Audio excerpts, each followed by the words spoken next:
Dear students, आज का जो नया टॉपिक है उसमें है आपको हम बताएंगे लाइफ सर्किल ऑफ फर। ये दोनों लाइफ सर्किल ऑफ मॉस आपको पिछले लेक्चर में बताया गया था। अब जो आपको बताया जा रहा है ये आपका हो जाएगा लाइफ सर्किल ऑफ फर। ठीक है, फर्न के पौधे का जीवन इतिहास या फर्न के पौधे का जीवन चक्र, लाइफ सर्किल ऑफ फर्न। अब इसको आप देखेंगे, इसका रेखा चित्र हम आपको बता रहे हैं। किसी भी लेसन को तैयार करने के लिए आपको ये आपके वनस्पत जगत का वो बताया जा रहा है, मॉस, फर्न, साइकस, ठीक है, माने एंजियोस्पर्मिक प्लांट और जिम्नोस्पर्मिक प्लांट। ये सभी आपको डायग्राम फिर बताएंगे अगेन डे में। तो यहाँ पर उल्टा है, मॉस के पौधे में यंग था, प्लांट ऊपर दिखाया। इसको हम थोड़ा उल्टा करके दिखा रहे हैं, यहाँ से चालू करते हैं। तो यहाँ पर ये आपका हो गया फर्न प्लांट। फर्न प्लांट, ये प्लांट जो होता है ये टूयन हो गया। टूयन का मतलब हुआ स्पोरोफैटिक प्लांट है। ठीक है, मॉस के पौधे में बीजाणुधानी पुंज को इंग्लिश में सोरस, बीजाणुधानी जिसमें बीजाणुधानियों के गुच्छे होते हैं, सोरस। सोरस में हमने क्या किया कि एक को निकालकर इसका नाम हो जाएगा स्पोरेंजियम। ठीक है, स्पोरेंजियम में क्या होती हैं? स्पोर मदर सेल होती हैं। ये हो गया स्पोर मदर सेल। इसको हिंदी में बोलेंगे बीजाणु मात्र कोशिका। यहाँ पर ध्यान देना है कि मॉस के पौधे में स्पोरोकोनियम से अनेक स्पोर मदर सेल होती हैं, लेकिन इसमें जो होता है बीजाणु मात्र कोशिका की संख्या 12, टेरिडियम में 16। तो 12 चौक 48 और 16 चक्कू 64 स्पोर बनते हैं। यहाँ पे क्या हुआ, ये आपका मियोसिस सेल डिवीजन हो गया। जैसे उसमें था मियोसिस सेल डिवीजन। ठीक है, अर्धसूत्री विभाजन हो गया। अर्धसूत्री विभाजन के परिणाम स्वरूप यहाँ पर बन गया आपका स्पोर टेट्रेट बीजाणु चतुष्ट।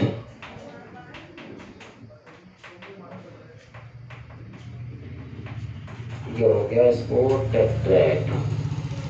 ये क्या हुआ, ये परिवर्तित हो गया स्पोर में। स्पोर मीन्स बीजाणु हो गए, लेकिन इसमें बीजाणु के बारे में ये बताया कि मैंने कहा 12 या 16 होती हैं बीजाणु मात्र कोशिकाएं, और 12 चौक 48, 16 चक्कू 64 स्पोर बनते हैं। ये फर्न के पौधे की विशेषता ये हो गई यहाँ पर। और ये जर्मिनेशन ऑफ स्पोर,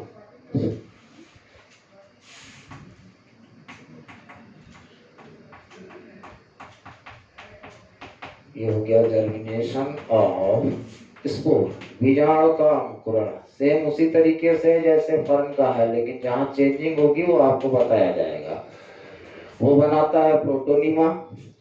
और यहाँ पर क्या होता है, बिल्कुल आप यहाँ चले आए ये, और यहाँ पर बनता है प्रोथैलस। ये विशेषता हो गई।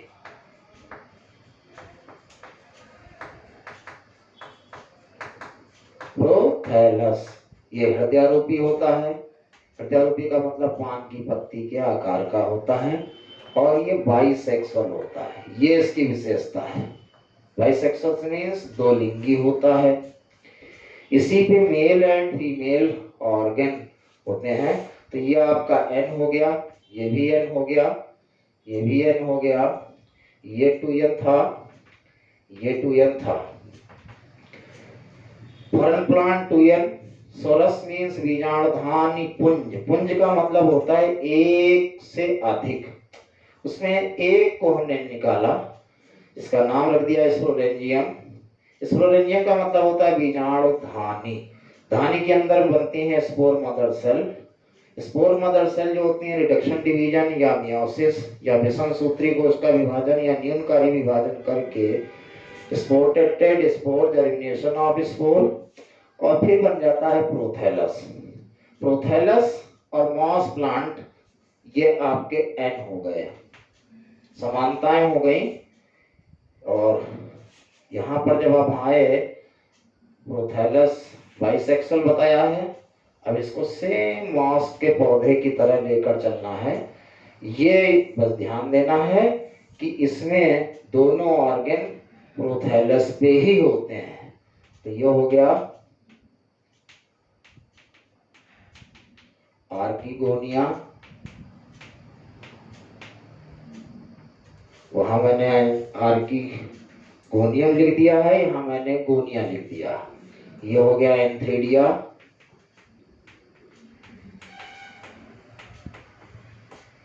ये हो गया आपका फीमेल, और ये हो गया मेल। सेम आप उसी तरीके से चले आएंगे। एंथ्रीडिया, एंथ्रीडिया में आपके बने क्या, स्पर्मेटोजोइड बना।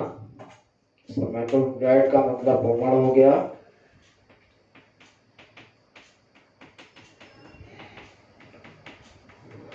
अब इसका भ्रूण जो होता है वो यहां पर आप देख लें, वो इस तरीके से होता है। इसमें न्यूक्लियस ये नुकीला है, एंटीरियर एंड पोस्टीरियर। ये न्यूक्लियस मीन्स केंद्रक, और इसमें साइटोप्लाज्म भरा रहता है। और इसमें इस तरीके से बाइफ्लैजिलेट, बाई दो थे उसमें बताया था, इसमें जो है फ्लैजिला शब्द आ जाएगा। अनेक बहुकशाभिक। मॉस के पुमड़ और फर्न के पुमड़ में यही अंतर है कि वो द्विकशाभिक था और ये बहुकशाभिक, मल्टी फ्लैजिलेटेड। समझ में आ गया सभी को? आगे देखिए, सेम एक जैसा है। पूरे पूरे लेसन आपको इन्हीं रेखीय चित्रों से याद हो सकते हैं, और आगे ये आपके क्लासेस में बहुत इंपॉर्टेंट भी रहेंगे। और ये हो गया आपका आर्किगोनिया, उसमें बन गया ओवम। फर्न की स्त्रीधानी और मॉस की स्त्रीधानी में क्या अंतर है? ये सीधी होती है और वो उल्टी होती है। उसमें नेक कैनाल सेल्स की संख्या अधिक होगी, इसमें मैक्सिमम 5 या 6, और ये इसमें जॉकेट सेल नहीं होती। ये इसकी विशेषता है। जॉकेट सेल का मतलब होता है रक्षक कोशिकाएं जो बाहर से इनकी रक्षा करती हैं, वो इसमें नहीं पाई जाती। तो प्रश्न बनता है, तो इसकी रक्षा का कार्य कौन करता है? तो आप जवाब देंगे प्रोथैलस, क्योंकि प्रोथैलस के अंदर स्त्रीधान धसी रहती है। जो अंडा वाला पार्ट होता है वो दिखाई नहीं देता, इसलिए उसको प्रोटेक्शन प्रोथैलस करता है। स्पर्मेटोजॉइड बताया मैंने बहुकोशिकीय होता है, और ये मूवमेंट करके चलकर किसके पास पहुंचेगा? ओवम के पास पहुंचेगा। तो यहां पर हमने लिख दिया फर्टिलाइजेशन। फर्टिलाइजेशन मीन्स हो गया निषेचन। निषेचन के लिए पानी आवश्यक है, पानी बरसेगा तो निषेचन की क्रिया होगी। अगर पानी नहीं बरसेगा तो निषेचन की क्रिया नहीं होगी। जैसे उस प्लांट्स में बताया था, ये हमने बंटवारा कर दिया। बंटवारा यही ध्यान रखना है कहाँ से करना है, उसको मैंने येलो रंग की चौक में आपको बता दिया है। इस तरीके से ये बट गया। उधर का सब आपका हो गया गैमीटोफैटिक, और इधर का सारा हो जाएगा स्पोरोफैटिक। ये यन यन यन हो गया, उधर यन हो गया। अब आगे की ओर आए तो फर्टिलाइजेशन हो ही चुका है, ये आपका बन गया स्पोर। ओ स्पोर या अंडबीजाणु या जाइगोट। संख्या हो गई 2n। कितने n? 2n। पिछले उसमें हमने बताया था कि इसको यहां पर गैमेट्स लिख लिया जाता है समझने के लिए। गैमेट्स ये और ये गैमेट्स हैं, ठीक है। जैसे हमने अभी उसमें बताया था अंडबीजाणु, क्योंकि थैलोफाइटा की जगह आप पढ़ रहे हैं एम्ब्रियोफाइटा, और यहां पर आ गए ये आपका बन गया एम्ब्रियो।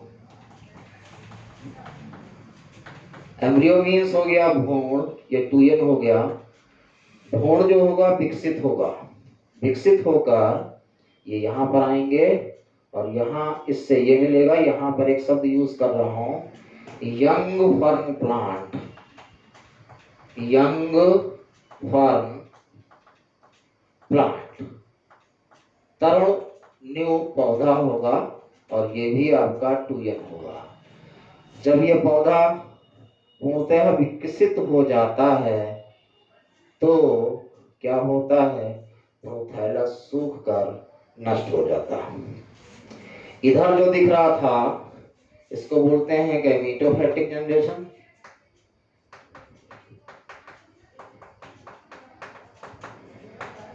गैमेटोफैटिक जनरेशन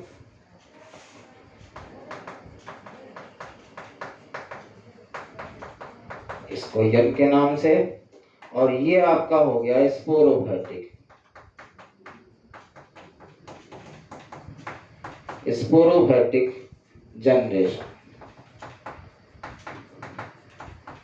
ठीक है। ये आपका 2n हो गया।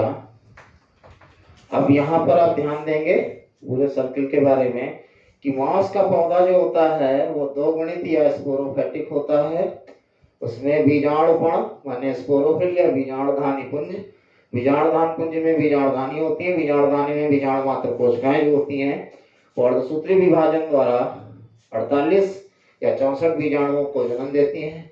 बीजाणु अंकुरित होकर, इस जर्मिनेशन ऑफ स्पोर माने बीजाणु अंकुरित होकर प्रोथैलस विकसित करता है। प्रोथैलस बाइसेक्सुअल होता है, गैमेटोफैटिक होता है, ग्रीन होता है, फोटोसिंथेसिस करके अपना भोजन बनाता है, और नर और मादा जननांग इसी पर पाए जाते हैं। उसी में नर से स्पर्मेटोजोइड, मादा से ओवम, जिसको हमने गैमेट्स बोला। तो बोला गया, क्या बोला गया उसको ध्यान से देखिए, बीजाणु से लेकर युग्मकों के बनने तक की सारी अवस्थाएं गैमेटोफैटिक जनरेशन में आती हैं। तो आप ये कहेंगे टेट्रेड क्यों छोड़ दिया? टेट्रेड शब्द केवल डिवीजन के लिए टेट्रेड लिखा गया है। तो यहां से स्पोर से लेकर, बीजाणुओं से लेकर युग्मकों के बनने तक की सारी प्रवस्थाएं या अवस्थाएं गैमेटोफैटिक जनरेशन में आती हैं। और अंड बीजाणु से लेकर माने स्पोर से लेकर स्पोर मदर सेल्स तक की सारी अवस्थाएं स्पोरोफैटिक जनरेशन में आती हैं। क्लियर? सभी को समझ में आ गया? बाकी अगले लेक्चर में आपको बताएंगे life circle of angiospermic plant, life circle of gymnospermic plant. Okay, thank you.